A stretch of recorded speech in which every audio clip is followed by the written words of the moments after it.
বিসমিল্লাহির রহমানির রহিম। এখন আমি আলোচনা করব পৃথিবীর সেরা 11 জন সফল মানুষের ব্যর্থতার গল্প। প্রতিটি সফল মানুষেরই ব্যর্থতার গল্প আছে। একবার কেউ সফল হয় না। সফল উদ্যোক্তা, রাজনীতিবিদ, শিল্পী, লেখক, বিজ্ঞানী যারা কথাই বলা যাক না কেন, সবাইকে ব্যর্থতার কঠিন পথ পাড়ি দিয়েই অবশেষে সফল হতে হয়েছে। আবার এই সাফল্য পাওয়ার পরও অনেকে আবার ব্যর্থ হয়েছে, আবারও তারা উঠে দাঁড়িয়েছে এবং আবার সফল হয়েছে। এইসব সফল মানুষের সবার মধ্যেই একটা আশ্চর্য মানসিক শক্তি আর আত্মবিশ্বাস আছে। যত বড় ব্যর্থতার মুখেই তারা পড়েন না কেন, কখনই কাজ করা বন্ধ করেন না, কখনই তারা বিশ্বাস হারান না। তাদের এইসব ব্যর্থতার গল্প থেকে অনেক কিছু শেখার আছে। প্রতিটি গল্প থেকেই অনুপ্রেরণা নেওয়ার মতো কিছু না কিছু আছে। আপনি যে ধরনের বিপদ বা খারাপ পরিস্থিতিতেই পড়েন না কেন, এসব অসাধারণ সফল মানুষদের ব্যর্থতার গল্প এবং ব্যর্থতাকে জয় করার গল্প যদি মাথায় রাখেন, তবে কোনো অবস্থাতেই সাহস আর বিশ্বাস হারাবেন। কোনো বড় লক্ষ্যকেই আর অসম্ভব মনে হবে না। যে কোনো ব্যর্থতা থেকেই আপনি আবার ঘুরে দাঁড়ানোর অনুপ্রেরণা পাবেন। চলুন তাহলে জেনে নেওয়া যাক পৃথিবীর সেরা সফল 11 জন মানুষের ব্যর্থতার কাহিনী। প্রথমেই যাকে দিয়ে শুরু করব, তিনি হলেন আব্রাহাম লিঙ্কন, আমেরিকার সাবেক প্রেসিডেন্ট। 1809 সালে জন্ম নেওয়া এই মানুষটি আমেরিকার 16তম প্রেসিডেন্ট। আমেরিকার সর্বকালের সেরা প্রেসিডেন্ট হিসেবে ধরা হয় তাকে। আমেরিকায় দাসদের স্বাধীনতা লাভের পেছনে তার অবদানই সবচেয়ে বেশি। রাজনীতি ও খ্যাতির দিক দিয়ে তিনি নিঃসন্দেহে পৃথিবীর ইতিহাসের সফলতম মানুষদের একজন। কিন্তু তার শুরুটা কিন্তু ব্যর্থতার গল্প দিয়ে। 23 বছর বয়সে তার চাকরি চলে যায়। সেই সময় তিনি তার প্রথম নির্বাচনেও হারেন। 29 বছর বয়সে হাউস অব রিপ্রেজেন্টেটিভ এর সদস্য হওয়ার জন্য নির্বাচন করে হারেন। 1848 সালে 39 বছর বয়সী লিঙ্কন ওয়াশিংটনের জেনারেল ল্যান্ড অফিসের কমিশনার হওয়ার জন্য নির্বাচন করে পরাজিত হন। 49 বছর বয়সে তিনি সিনেটর হওয়ার জন্য নির্বাচনে দাঁড়িয়ে শোচনীয়ভাবে পরাজিত হন। এত ব্যর্থতার পরও তিনি রাজনীতি না ছেড়ে চেষ্টা করে যান। অবশেষে 1861 সালে 52 বছর বয়সে তিনি আমেরিকার প্রেসিডেন্ট নির্বাচিত হন। প্রেসিডেন্ট হওয়ার আগের প্রায় পুরোটাই ছিল ব্যর্থতার গল্প, কিন্তু এরপরও তিনি ইতিহাস বদলে দেন। এর নামই সফলতা। এটাই হলো ব্যর্থতা থেকে সফলতা পাওয়া। এরপরেই দ্বিতীয় যার নাম বলবো, সে হলো আলবার্ট আইনস্টাইন, পৃথিবীর প্রখ্যাত বিজ্ঞানী। পৃথিবীর ইতিহাসের সবচেয়ে বিখ্যাত ও সফল বিজ্ঞানীদের একজন তিনি। তিনি এতটাই সফল যে বিজ্ঞানী শব্দটা মাথায় আসলেই বেশিরভাগ মানুষের তার কথা ভাবেন। পৃথিবীর ইতিহাসের অন্যতম সেরা মেধাবী বলা হয় তাকে।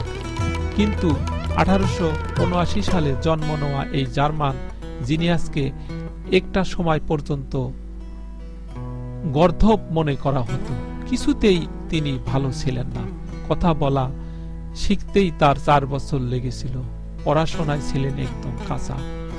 16 বছর বয়সে জুরিখের সুইস ফেডারেল পলিটেকনিক স্কুলে ভর্তি পরীক্ষায় শোচনীয়ভাবে ফেল করেন। ইউনিভার্সিটিতে পড়ার সময়ে প্রতিটি বিষয়ে তিনি এতই বাজে রেজাল্ট করতেন যে একাধিকবার পড়াশোনা বাদ দেওয়ার চিন্তা করতে হয়েছিল। মারা যাবার সময়ে তার বাবার একমাত্র দুঃখ ছিল যে এই গর্ধব ছেলে জীবনে কিছুই করতে পারবে না। বাবার এই কথায় আইনস্টাইন বহুদিন ধরে মনে কষ্ট চেপে রেখেছিলেন। কোনো কাজ না পেয়ে তিনি বাধ্য হয়ে ইন্স্যুরেন্স সেলসম্যানের কাজ নেন। কোনো কাজ না পারলে মানুষ এই ধরনের চাকরি করত। 2 বছর পর তিনি প্যাটেন্ট অফিসে কাজ পান। সেখানে নতুন ডিভাইস প্যাটেন্ট করার আগে পরীক্ষা করা হতো। কিন্তু একটা সময়ে এই মানুষটাই পৃথিবীর চেহারা পাল্টে দিয়েছে। তার সেই ডাল ব্রেন নিয়ে তিনি পদার্থবিজ্ঞানের বেশ কয়েকটি মূল সূত্র সৃষ্টি করে গেছেন। বিজ্ঞানের অবদানের জন্য নোবেল প্রাইজ জিতেছেন, প্রমাণ করেছেন যে চেষ্টা করলে সবাইকে নিয়েই সবকিছু সম্ভব। এবার তৃতীয় ব্যক্তি বিল গেটস। যদিও এখন পৃথিবীর সবচেয়ে ধনী ব্যক্তির আমাজনের জেফ বেজোস, আজকের বিশ্বে কম্পিউটার বিপ্লবের পেছনে সবচেয়ে বড় অবদান তাদের অন্যতম হলেন তিনি। এই যে লেখাটি পড়ছেন, এটিও লেখা হয়েছে তার বানানো অপারেটিং সিস্টেম উইন্ডোজ কম্পিউটারে তার বানানো মাইক্রোসফট ওয়ার্ড ব্যবহার করে। পৃথিবীর বেশিরভাগ কম্পিউটারই এখনো তার কোম্পানির সফটওয়্যারে চলে। কিন্তু আপনি কি জানেন বিল গেটসের প্রথম প্রজেক্ট অপমানজনকভাবে ব্যর্থ হয়েছিল। মাইক্রোসফট এর কো-ফাউন্ডার এবং বাল্যবন্ধু পল অ্যালেন আর বিল গেটস মিলে ট্রাপ ও ডাটা নামের একটি মেশিন তৈরি করেছিলেন, যেটি ট্রাফিক কাউন্টার গুলো থেকে ডাটা সংগ্রহ করে সরকারি ট্রাফিক ইঞ্জিনিয়ারদের তা গুছিয়ে সরবরাহ করবে। এমনিতে কাজটি হাতে করতে হতো। এই যন্ত্রটির ওপেনিং এ স্বয়ংক্রিয় সিয়াটলের ট্রাফিক সুপারভাইজার এসেছিল, কিন্তু যন্ত্রটি চালু করার পর কোনোভাবেই কাজ করছিল না। এবং লজ্জা আর অপমান গেটসের জীবনে আর আসেনি, কিন্তু তিনি থেমে থাকেননি। এই ব্যর্থতা থেকে শিক্ষা নিয়ে বিল আর পল মিলে পরে মাইক্রোসফটকে সফল করে। আলিবাবা প্রতিষ্ঠাতা জ্যাক মা এর সম্পর্কে নতুন করে কিছু বলার নেই। সবাই জানেন যে চীনের এই ধনকুবের ব্যবসায়ী একদম সাধারণ অবস্থা থেকে উঠে এসে বিশ্বের সবচেয়ে ধনী আর বিখ্যাত মানুষদের একজন হয়েছেন, গড়ে তুলেছেন আজকের দুনিয়ার সবচেয়ে বড় কোম্পানিগুলোর একটি। আর এই অসাধারণ সফল মানুষটির ব্যর্থতার গল্প যেন একটি ট্র্যাজেডি সিরিয়াল। কলেজে ভর্তি হবার সময়ে 3 বার ভর্তি পরীক্ষায় ফেল করে 4বার সুযোগ পান। এরপর চাকরি করতে গিয়ে বহুবার ব্যর্থ হন। পুলিশের 10 জন পরীক্ষা দিয়ে 9 জন চাকরি পেলে বাদ পড়েন জ্যাক। কেএফসিতে 24 জনের মধ্যে জ্যাক ছাড়া 23 জনের চাকরি হলো। হার্ভার্ডে 10 বার চেষ্টা করেও তিনি সুযোগ পাননি। এভাবে অনেক ব্যর্থতার পর চেষ্টা করতে করতে অবশেষে তিনি আলিবাবা প্রতিষ্ঠা করে সাফল্য পান। 5 নম্বরে চার্লি চ্যাপলিন। 1889 সালে জন্ম নেওয়া বিশ্ববিখ্যাত অভিনেতা ও পরিচালক চার্লি চ্যাপলিনকে তো সবাই চেনেন। সিনেমার শুরুর সময় থেকে আজ পর্যন্ত সব সিনেমা পাগল তাকে ভালোবাসে ও শ্রদ্ধা করে। পৃথিবীর সফলতম অভিনেতা ও পরিচালকদের একজন তিনি। কমেডির রাজা বলা হয় তাকে। এসব কথাও সবাই জানে। তাইলে চলুন আজ জেনে নেওয়া যাক এমন কিছু কথা যা সবাই জানে না। চ্যাপলিনের বাবা ছিলেন একজন পার মাতাল, কোনো কাজ করতেন না, দিনরাত মদ খেয়ে পড়ে থাকতেন। চ্যাপলিনের 2 বছর বয়সে তার বাবা বাড়ি ছেড়ে চলে যান। মা নামে মাত্র একটি কাজ করতেন যাতে সংসারের খরচ কোনোভাবেই মিটত না। 7 বছর বয়সে চার্লি ওয়ার্কহাউস এ যেতে বাধ্য হন। সেই সময় ব্রিটেনে গরিবদের জন্য একটি ব্যবস্থা চালু ছিল, সেখানে পরিশ্রমের বিনিময়ে খাবার ও শোয়ার জায়গা দেওয়া হতো। কিছুদিন পর আবার চার্লি সেখান থেকে ফিরে আসেন এবং আবার তার 9 বছর বয়সে তার মা পাগল হয়ে যায় এবং তাকে মানসিক হাসপাতালে যেতে হয়। মায়ের মানসিক হাসপাতালে যাওয়ার কারণে চ্যাপলিনকে আবারও ওয়ার্কহাউসে ফিরে যেতে হয়। কিছুদিন পর তার বাবা লিভার নষ্ট হয়ে মারা যায়। এরপর তার মায়ের পাগলামি এতই বেড়ে যায় যে তাকে সবসময়ের জন্য পাগলাগারদে বন্দী করে রাখা প্রয়োজন পড়ে। চ্যাপলিন ও তার ভাই সিডনি একদম পথে বসে পড়েন। দিনের পর দিন না খেয়ে রাস্তায় ঘুরে কাটান। এভাবে চলতে চলতেই এক সময়ে তিনি মঞ্চে কাজ নেন। বিভিন্ন মঞ্চ নাটকে অভিনয় করতে করতে নিজের কমেডি প্রতিভাকে শক্তিশালী করেন। পরে হলিউডে পাড়ি জমিয়ে সর্বকালের সেরা নির্বাক অভিনেতা হয়ে ওঠেন। 6 নম্বরে কননেল। কেএফসির লগো নিশ্চয়ই দেখেছেন। লগোর হেন্সকার্ট দাড়িওয়ালা হাসি মুখের লোকটি কননেল। তিনি কেএফসি নামক বিশ্বের সবচেয়ে বড় এবং জনপ্রিয় ফাস্টফুড চেইনের প্রতিষ্ঠাতা। এত বড় কোম্পানি যার রেসিপি থেকে শুরু, সেই রেসিপি বিক্রি করতে তাকে 1900 বার ব্যর্থ হয়েছিল। 5 বছর বয়সে বাবা হারানোর পর থেকে তার সংগ্রাম শুরু হয়েছিল। নিজের রান্নার দক্ষতার কারণে কাজ পেতে কখনো অসুবিধা হয়নি, কিন্তু যখনই নিজে কিছু করতে গেছেন তখনই ব্যর্থ হয়েছেন। 1939 সালে 49 বছর বয়সে অনেক কষ্টে একটি মোটেল শুরু করেন। মোটেলটি 4 মাস চলার পরে আগুনে ধ্বংস হয়ে যায়। 50 বছর বয়সে তিনি তার সিক্রেট চিকেন ফ্রাই রেসিপি নিয়ে কাজ করতে শুরু করেন। 1955 সালে তার আরো একটি উদ্যোগ ব্যর্থ হয়। তিনি একটি 4 রাস্তার মোড়ে রেস্টুরেন্ট খুলেছিলেন।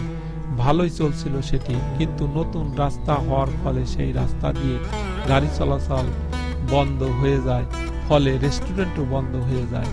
সেই বছর 65 বছর বয়সী কননেলের হাতে মাত্র $165 ছিল। এরপর তিনি তার চিকেন রেসিপি বিক্রি করার চেষ্টা করেন। 1900টি রেস্টুরেন্টে তাকে ফিরিয়ে দেওয়ার পর একটি রেস্টুরেন্ট তার রেসিপি নিয়ে কাজ করতে রাজি হয়। বাকিটা তো বুঝতেই পারছেন। এরপরেই ধীরে ধীরে তিনি সফলতার খ্যাতি অর্জন করেছেন। 7 নম্বর হেনরি ফোর্ড। 1863 সালে আমেরিকার মিশিগানে জন্ম নেওয়া হেনরি ফোর্ড হলেন বিশ্ববিখ্যাত গাড়ির কোম্পানি ফোর্ড মোটরস এর প্রতিষ্ঠাতা। তিনি পৃথিবীর সবচেয়ে পুরনো এবং সবচেয়ে লাভজনক নির্মাণ প্রতিষ্ঠানের একটি। বেঁচে থাকতেই হেনরি ফোর্ড তার কোম্পানিকে সফল করে গেছেন এবং নিজেও বিশ্বের সবচেয়ে ধনী এবং সফল মানুষদের একজন হয়েছেন। যদিও তাকে পৃথিবীর সবচেয়ে সফল উদ্যোক্তাদের একজন ধরা হয়, প্রথম দিকে তিনি আসলে একজন ব্যর্থ মানুষ ছিলেন। সত্যি কথা বলতে 35 বছর বয়স পর্যন্ত তিনি অন্যের চাকরি করেছেন।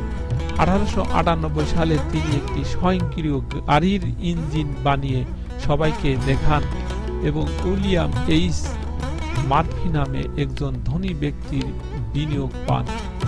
পরের বছর ফোর্ড তার প্রথম গাড়ির কোম্পানি ডিট্রয়েট অটোমোবাইল কোম্পানি প্রতিষ্ঠা করেন। 1901 সালে কোম্পানিটি ব্যর্থ হয়।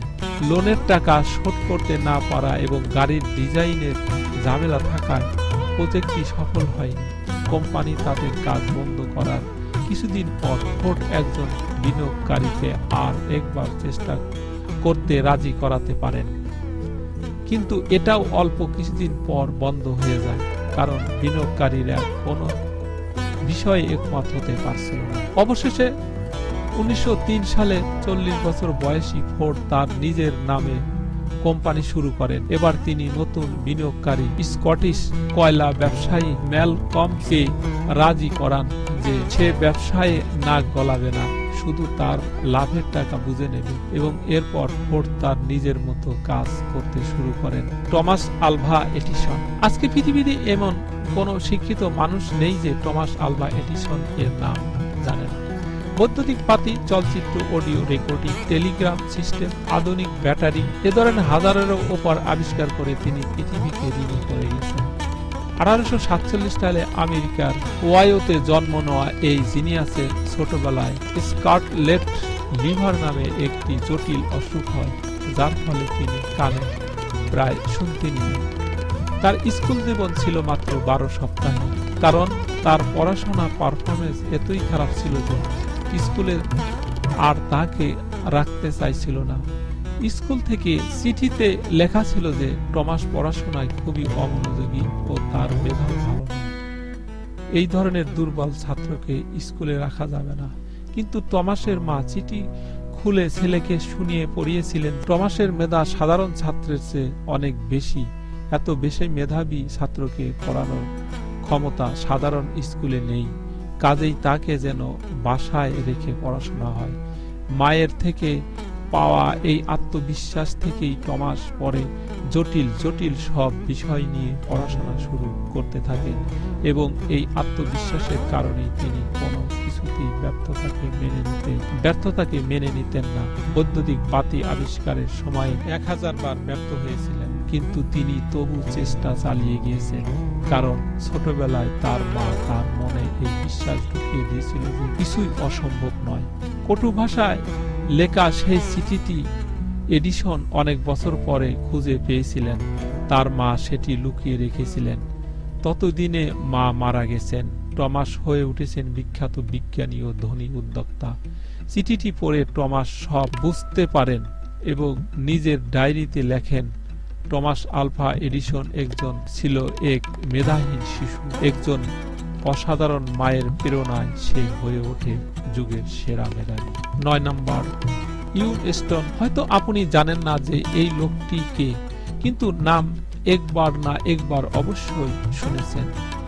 ইউন স্টোন চার্লির নাম শোনেনি এমন মানুষের আধুনিক জগতে খুব কমই আছে।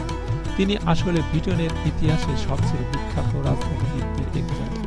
1878 সালে জন্ম নেওয়া চার্চিল 1951 থেকে 1955 পর্যন্ত ব্রিটেনের প্রধানমন্ত্রী ছিলেন। ব্যর্থতা ও সাফল্য নিয়ে তার অনেকগুলো বাণী পৃথিবীর সেরা বাণীগুলোর মধ্যে জায়গা পেয়েছে। ব্যর্থতা নিয়ে তার বিখ্যাত উক্তি, ব্যর্থতা মানেই সব শেষ নয়, ব্যর্থতার পরও এগিয়ে যাওয়ার সাহস রাখতে হবে। সাফল্য মানে উৎসাহ হারিয়ে এক ব্যর্থতা থেকে আরেক ব্যর্থতা যাওয়ার যাত্রা। এগুলো নিশ্চয় আপনার শোনা। ব্যর্থতা নিয়ে পড়া সেরা উক্তিগুলি বেশ কয়েকটি তার কাছ থেকে আসার কারণ তিনি ব্যর্থতাকে খুব কাছ থেকে দেখেছেন। এই সফল মানুষটির জীবনের অনেকটাই জুড়েই আছে ব্যর্থতার গল্প। রয়্যাল মিলিটারি কলেজে 2 বার ভর্তি পরীক্ষা দিয়ে তিনি ফেল করেন। তৃতীয়বার যখন সুযোগ পান তখন তাকে অনেক নিচের একটি ডিভিশন বেছে নিতে হয়েছিল, যদিও তারপর তিনি নিজের চেষ্টা দিয়ে অনেক উপরে ওঠেন। রাজনৈতিক ক্যারিয়ারে 5টি নির্বাচনে হারেন ব্রিটেনের ইতিহাসের অন্যতম এই রাজনীতিবিদ। জানলে অবাক হবেন, ইতিহাসের অন্যতম সেরা এই বক্তার কথা বলতেই সমস্যা হতো। বহুদিন তিনি ডিপ্রেশনে ভুগছেন। ভাষণ দেওয়ার পর সমস্যা হওয়ার কারণে তার জন্য বিশেষ ঔষধও বানাতে হয়েছিল, কিন্তু এর কিছুই তার চেষ্টা থামাতে পারেনি। 10 নম্বর, জে.কে. রাউলিং। শুধুমাত্র বই লিখে তার মতো ধনী কেউ হতে পারেনি। পৃথিবীর লেখকদের মধ্যে একমাত্র জে.কে. রাউলিং বই লিখে বিলিয়নিয়ার হতে পেরেছেন। তার লেখা হ্যারি পটার সিরিজের বইগুলো পৃথিবীর ইতিহাসে সবচেয়ে বেশি। আর্থিক দিক থেকে নিঃসন্দেহে তিনি ইতিহাসের অন্যতম সফল সাহিত্য। কিন্তু আপনি কি জানেন কত সংগ্রামের পর হ্যারি পটার প্রকাশ হয়েছিল? পড়াশোনায় তিনি খুব একটা ভালো ছিলেন না। অক্সফোর্ড ইউনিভার্সিটিতে টেস্ট দিয়ে প্রত্যাখ্যান হওয়ার পর এক্সিটার ইউনিভার্সিটি থেকে পড়াশোনা শেষ করেন। পড়া শেষ করার পর তেমন কোনো ভালো কাজ না পেয়ে এক সময় পর্তুগাল চলে যান। সেখানে গিয়ে বিয়ে করেন এক বদরাগী লোককে, যে কথায় কথায় গায়ে হাত তুলত। 1993 সালে 38 বছর বয়সে একমাত্র মেয়েকে নিয়ে তিনি আবার ইংল্যান্ডে ফিরে আসেন এবং বোনের সাথে থাকতে শুরু করেন। এই সময়টাতে তিনি হিসেব করে দেখেন যে তিনি জীবনে সবকিছুতেই চরমভাবে ব্যর্থ হয়েছেন। তিনি একজন ডিপ্রেশনে রোগীতে পরিণত হন এবং আত্মহত্যারও চিন্তা করেন। কিন্তু মেয়ের কথা চিন্তা করে তিনি আবার আশায় বুক বাঁধেন এবং নিজের লেখালেখি প্রতিভাকে ঘষামাজা করতে শুরু করেন এবং হ্যারি পটার্সের বই লিখতে থাকেন। এভাবেই কেটে যায় 2টি বছর। 1995 সালে একটু একটু করে হ্যারি পটার্সের প্রথম বইটি লেখা শেষ করেন। বইটি লেখার উদ্দেশ্যই ছিল লেখার মাধ্যমে নিজের জীবনের মোড় ঘোরানোর চেষ্টা করা। রাউলিং তখন একমাত্র মেয়েকে নিয়ে খেয়ে না খেয়ে দিন কাটাচ্ছিলেন, কিন্তু সেই বইটিও 14টি প্রকাশনা সংস্থা থেকে প্রত্যাখ্যান করা হয়। অবশেষে 1996 সালে বলু মশরারি নামে ছোট্ট একটি প্রকাশনা সংস্থা বইটি প্রকাশ করার জন্য রাজি হয়। 1997 সালে হ্যারি পটার্সের প্রথম বইটি প্রকাশ হওয়ার সাথে সাথে পুরো বিশ্বে হইচই পড়ে যায়। রাউলিং অবাক হয়ে দেখেন এত ব্যর্থতার পরও চেষ্টা করে যাওয়ার সুফল তিনি পেয়েছেন। একে একে আরো বই বের হতে থাকে, সেই সাথে বের হতে থাকে একের পর এক সুপারহিট সিনেমা। 2004 সালে রাউলিং পৃথিবীর ইতিহাসে প্রথম সাহিত্যিক হিসাবে শুধুমাত্র বই লিখে বিলিয়নিয়ার ডলারের মালিক হন। 11 নম্বরে মাইকেল জর্ডান। অন্য কোনো বাস্কেটবল খেলোয়াড়ের নাম হয়তো অনেকে জীবনে শোনেননি, কিন্তু মাইকেল জর্ডানকে সবাই চেনে। বিশ্বের সর্বকালের সেরা বাস্কেটবল খেলোয়াড় তিনি।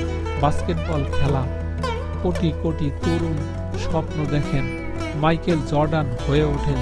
জর্ডান নিজেও স্বপ্ন দেখেন একদিন অনেক বড় বাস্কেটবল খেলোয়াড় হবেন, কিন্তু 15 বছর বয়সে তার প্রথম স্বপ্নটি ভেঙে যায়। হাই স্কুল টিমে জায়গা পাওয়ার জন্য অনেক চেষ্টা করেন, তাকে বলা হয় টিমের খেলোয়াড়ের জন্য তিনি যথেষ্ট প্রতিভাবান নয়। তিনি কান্নায় ভেঙে পড়েন। তিনি চিন্তা করেন যে বাস্কেটবল আর খেলবেন না, কিন্তু তার মা তাকে আরো ভালো করে প্র্যাকটিস করতে বলেন। প্র্যাকটিসের যদি ক্লান্ত লাগে তাহলে যেন তিনি সেই নোটিশ বোর্ডটি কল্পনা করেন যেখানে তার নাম ছিল না। এরপর জর্ডান দিনরাত নিজে নিজে প্র্যাকটিস শুরু করেন এবং প্রতিভাহীন জর্ডান 21 বছর বয়সে NBA লিগে সুযোগ পান। তারপর একটা সময় হয়ে ওঠেন সর্বকালের সেরা খেলোয়াড়। আমরা এতক্ষণ 11 জন বিশিষ্ট ব্যক্তির নাম শুনলাম যারা জীবনে বারে বারে ব্যর্থ হয়েছেন, কিন্তু শেষমেশ এত বড় সফল হয়েছেন, পৃথিবীর বিখ্যাত হয়েছেন। তাই ব্যর্থতা নয়, সফলতার জীবনের চাবিকাঠি। আশা করি এখান থেকে আপনারা অনেক কিছু অনুপ্রেরণা পাবেন, অনেক কিছু শিখতে পারবেন। সবাই ভালো থাকেন। খোদা হাফেজ।